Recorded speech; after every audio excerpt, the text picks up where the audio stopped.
There are different ways to think of backup strategies for your photography. Having multiple camera bodies and lenses and lighting are only half the battle.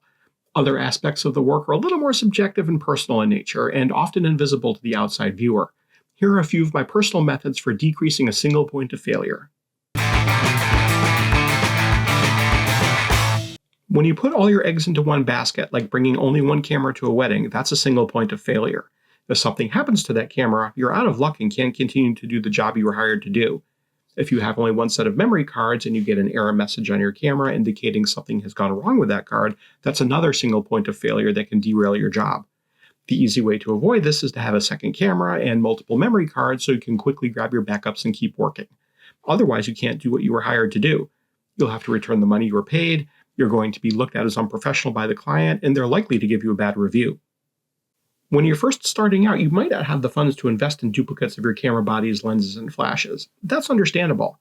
But equipment failures aren't a matter of if, they're a matter of when.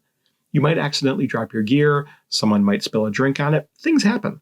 Sometimes it's out of your control, and sometimes it's something that, in hindsight, might have been preventable. This isn't about blaming the victim. This is about putting your best foot forward and thinking through your needs as a professional. Many of the ways in which I do things now came about because I made mistakes, or my friends shared mistakes they made, which I could learn from, or I was on a forum or a Facebook group where people discussed their mistakes, the lessons from which I could incorporate into my own workflow. There are two things you don't want to run out of when you're photographing an event: storage and power. Both could be single points of failure if you overlook a couple best practices.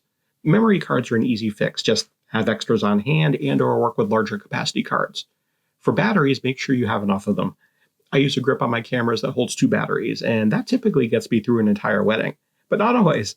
Mirrorless cameras with their electronic viewfinders and constantly on focusing systems are power hungry. Sometimes toward the end of the night, my batteries are down to maybe 10% capacity or less. To combat this, I have 4 additional batteries in my bag, 2 for each camera. So if I find myself with an hour or 2 to go and low in battery power, I swap them out for fresh ones. If you're not using a grip and only have 1 battery in your camera, bring extras. And consider bringing a charger to keep a spare battery or 2 topped off in a nearby wall outlet. I've had assistants saved by that trick. The same goes for flashes. First, have more of them than you think you need. Then, if you're using them at high power or ETTL for any length of time, you're eventually going to run out of juice. So you're going to need extra batteries on hand to replace the exhausted ones. I have battery packs for my off-camera flashes that hold 12 AA batteries, so they draw power from those, using the internal batteries just to run the electronics. For any on-camera flash, I don't use a battery pack, so if I'm in a smaller room or not using off-camera flash, those batteries will get exhausted at some point and I'll have to replace them. Since I have flashes that do use AA batteries, I bring plenty with me to ensure I have enough power to get the job done.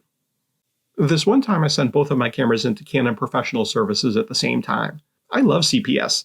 I can send my gear in on a Monday and have it back fixed by Thursday or Friday, ready for the next weekend's weddings. What I didn't know at the time was that they update the firmware for you if it's not current. I'm not sure if it's that process or something else they did that caused this, but when my cameras returned, they had all been reverted to factory settings. This meant all the customization I had set up, like custom button functions, focus settings, and display screens, were all wiped out. Recreating everything from scratch was a pain. These days, if I'm sending one or both cameras to CPS, I save the settings onto a memory card. That way, if the cameras come back reset, I can just reload my settings and hit the ground running. Future Seth here. As I was editing, I remembered what the story was in regard to my cameras being turned back to factory defaults. CPS had replaced a circuit board inside each camera, so that's what accounted for that. It wasn't the firmware updates. Like many of you, I use Lightroom for post-production. There are different schools of thought about using its catalog system. Some people believe in one catalog to rule them all, putting every wedding and session into one master catalog. Others create one catalog per year. I understand why people might do things that way, but I'm a proponent of making one catalog for each job. That means every wedding, engagement session, commercial job, or other session has its own individual catalog. Why? Well, because sometimes Lightroom catalogs can become corrupted, and if you keep everything one master catalog, you could lose it all. Lightroom can back up the catalog every time you close it, which is a good idea, but those files start taking up disk space. I often remove catalog backups older than a couple of months. For me, if a catalog corrupts, I only lose that one event, not everything. Should the worst happen and a catalog becomes corrupted, I can recover that from a previous version or even recreate it from scratch. Thankfully, I've never had to do that, but if I did, I'd rather redo one job than an entire year. These days, most professional cameras have 2 memory card slots. If you're not using both simultaneously, that's a single point of failure that has gotten people I know in trouble. Memory cards can fail, or sometimes the camera has writing errors, or sometimes you drop someone somewhere. But if your camera is recording the same data to both cards, you have an instant in-camera backup. If, when downloading one card to your computer, you see corruption or errors, you still have that second card as a safety net. I've had colleagues who, for whatever reason, ignored the second card slot and lost an entire session. Not only is it embarrassing to tell a couple all those moments are gone, but you may have to redo the shoot, if that's even possible. I can't imagine that couple feeling super confident in your professionalism at that point. It's not impossible to recover from these things, especially if you knock it out of the park, but it's better to avoid that situation altogether. Many of the things we capture as photographers are once-in-a-lifetime events. You may be able to reshoot an engagement session, but a wedding, not so much. Using both card slots should be non-negotiable. Once you download your images and start working, storing them on a single hard drive or your computer's internal hard drive is another risk and a single point of failure. It's similar to using just one memory card in a camera with two card slots.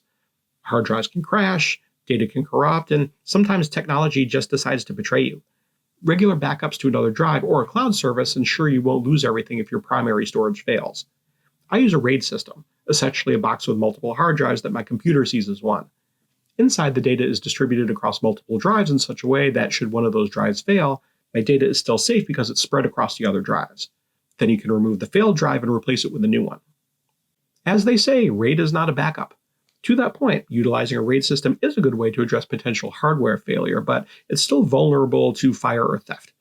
Using a cloud service as an offsite backup gives you redundancy should something catastrophic happen. Whether it's wildfires in California, or tornadoes in the Midwest, or hurricanes in the Northeast, nature can take everything away pretty quickly. Having all your data in one location I would consider a potential single point of failure. Now, with fiber connecting my home office to the outside world and there being multiple options for cloud storage, that's my current daily offsite backup solution. Finally, let's talk about you as a single point of failure. Not that you personally are a failure, I don't know you well enough to make that kind of judgment, but in the sense that there is only one of you. What happens to your business if something happens to you? Does someone know how to access your client files, contracts, and work? Are your contracts and files easily accessible? Should someone need to come in and take over if you find yourself unable to perform the work you've been hired to do, how easy or difficult would they find getting up to speed and getting things done until you're able to return? This one doesn't have an easy answer. You could find yourself on the wrong end of a diagnosis where you have to step away for a period of time for a procedure and recovery. Maybe you'll have time in advance to bring someone up to speed, but sometimes these things happen suddenly. If you're a solo practitioner like me, I do have friends and colleagues who would understand what I need to do, and I feel my business and work are well organized. But someone whose brain isn't mine might take some time to get up to speed. I'll admit it, this is a tricky one and forces you to think about your life and your business in ways we typically don't like to think about, let alone talk about. Being prepared isn't about living in fear of what could go wrong. It's about setting yourself up for success no matter what comes your way. Gear will fail, technology will glitch, and life will throw you curveballs. But having backup systems and contingency plans means you can handle those challenges with confidence. A little foresight today can save you from massive headaches down the road, protect your reputation, and keep your business running smoothly. No one is immune from mistakes or misfortune, but by thinking ahead and learning from both your experiences and those of others, you can ensure that when something does go wrong, it won't take everything down with it. Instead of seeing these preparations as extra work, think of them as an investment. Not just in your own peace of mind, but also one that allows you to focus on what you do best, delivering on the promises you make to your clients and getting the job done, no matter what. Thank you for watching. I appreciate your spending a few minutes with me. If you like this kind of video, please like and subscribe. What systems have you put in place to avoid single points of failure? What steps have you made to ensure continuity of service if something goes wrong? Please sound off in the comments below. I'd love to hear your recommendations. If you'd like to see more videos like this, check out this other one I made for you. This is Ask a Wedding Photographer. I'm Seth K, and I'm here to help.